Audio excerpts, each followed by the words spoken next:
नमस्कार दोस्तों, स्वागत है आपका हमारे YouTube चैनल रोचक ज्ञान में। तो दोस्तों, आज हम आपके लिए बेहद इंटरेस्टिंग टॉपिक लाए हैं रोचक ज्ञान के ज़रिए। भारत ने लद्दाख में line of actual control LAC पर अब इजराइल में बने हेरॉन ड्रोन की मदद से निगरानी बढ़ा दी है। इजराइल में बने इस ड्रोन को दुनिया का बेस्ट हथियार माना जाता है। भारत ने साल 2015 में इजराइल से हेरॉन ड्रोन की डील की थी।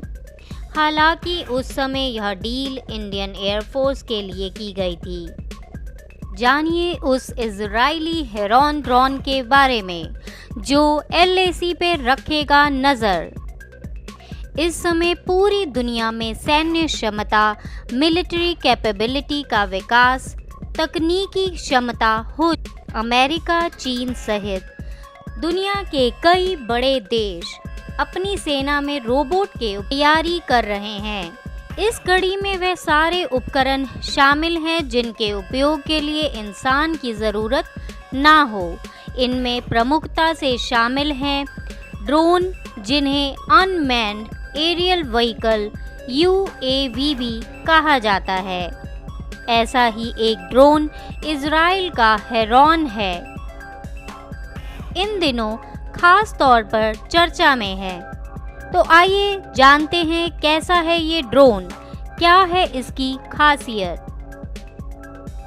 नंबर 1, क्या है ये heron. Israel aerospace industries IAI ने निगरानी करने वाले उपकरणों में खास ड्रोन तैयार किए हैं। इन खास एयरक्राफ्ट को आज के आधुनिक युद्ध जानकारी हासिल करने में महारत है। हेरॉन या माकातज एक मीडियम एल्टीट्यूड का यानी UAV है। इसे खास तौर पर निगरानी और सर्विलियंस ऑपरेशन के लिए बनाया गया है। इसे IAI ने अपने माल्टा विभाग में बनाया है। इसे कनाडा की कंपनियों के सहयोग से बनाया गया है। नंबर 2, कैसे काम करता है यह ड्रोन। इस सदी के पहले दशक से ही इसकी दुनिया में काफ़ी मांग रही। यह सिस्टम पूरी तरह से स्वचालित है और इसके उड़ान भरने और उतरने के दौरान विपरीत मौसमी हालतों में भी कोई परेशानी नहीं हो। हेरॉन 30,000 फीट की ऊंचाई तक उड़ सकता है और यह इसे चलाने वालों को युद्ध के मैदान पर रियल टाइम जानकारी उपलब्ध कराता है। यह GPS नेविगेशन सिस्टम के जरिए निगरानी का काम भी। नंबर 3, संपर्क टूटने पर खुद ही वापस आ जाता है। इसे पहले से भी प्रोग्राम किया जा सकता है, जिसकी वजह से यह पूरी तरह से स्वचालित हो जाता है। इसके अलावा इसे ज़मीन से भी नियंत्रित किया जा सका है या फिर दोनों के संयोजन से भी इसका संचालन किया जा सकता है। अपने बेस से संपर्क टूटने पर यह खुद ही बेस पर वापस आ सकता है। इस सिस्टम में स्वचालित लॉन्च और रिकवरी है और यह हर मौसम में काम करने में सक्षम है। इस पर विपरीत मौसम में भी असर नहीं होता। और नंबर 4, पेलोड सेंसर भी शानदार। पेलोड सेंसर ज़मीन पर कंट्रोल स्टेशन से सीधे या फिर सैटेलाइट के ज़रिए संपर्क कर सकते हैं। नेविगेशन सिस्टम की तरह पेलोड को भी या तो पहले से प्रोग्राम किया जा सकता है या फिर रिमोट कंट्रोल किया जा सकता है या दोनों का मिला जुला इस्तेमाल किया जा सकता है।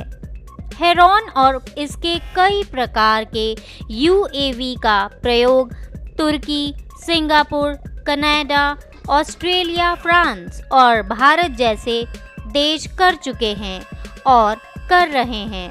ऑस्ट्रेलिया ने इसे अफगानिस्तान युद्ध में इस्तेमाल किया था। नंबर 5, और भी आधुनिक सिस्टम से लैस है यह। हेरॉन में बहुत से सेंसर हैं, जिसमें थर्मोग्राफिक कैमरा शामिल है, जो इंफ्रारेड और प्रकाश तरंगों का उपयोग कर हवा से जमीन पर निगरानी रखने के काम आता है। इसमें कॉमेट और एलियंट इंटेलिजेंस सिस्टम के साथ बहुत से राडार सिस्टम भी लगाए जा सकते हैं। पूरे सिस्टम का वजन 250 किलोग्राम तक हो सकता है। इसके अलावा यह निशाना ढूंढने में भी बहुत सक्षम है। ड्रोन को तकनीकी रूप से काफ़ी मददगार माना जाता है। नंबर 6, भारत चीन के खिलाफ करेगा इसका उपयोग। हाल ही में भारत और चीन के बीच हुए सीमा विवाद के चलते उपजे तनाव के कारण भारत सरकार ने भारत चीन सीमा पर निगरानी बढ़ाने का फैसला किया और इसके लिए हेरॉन ड्रोन को उपयोग करना तय किया। भारत और चीन के बीच की सीमा हिमालय के पर्वतों पर पड़ती है, इसीलिए इस तरह के इलाकों में युद्ध बहुत अलग तरह का हो जाता है। यहाँ के दुर्गम इलाकों में सीधे दूरबीन से नज़र नहीं रखी जा सकती है, इसीलिए हेरॉन जैसे ड्रोन काफ़ी उपयोगी साबित होते हैं। तो दोस्तों, इसी के साथ हमारा ये स्पेशल वीडियो समाप्त होता है। उम्मीद है आपको हमारा ये वीडियो पसंद आया होगा। अगर आपको पसंद आया है तो हमारे कमेंट सेक्शन में कमेंट करना ना भूलें। साथ ही हमारे YouTube चैनल को लाइक, सब्सक्राइब और शेयर करना ना भूलें। जी हाँ दोस्तों, बेल आइकन प्रेस करना भी ना भूलें। धन्यवाद।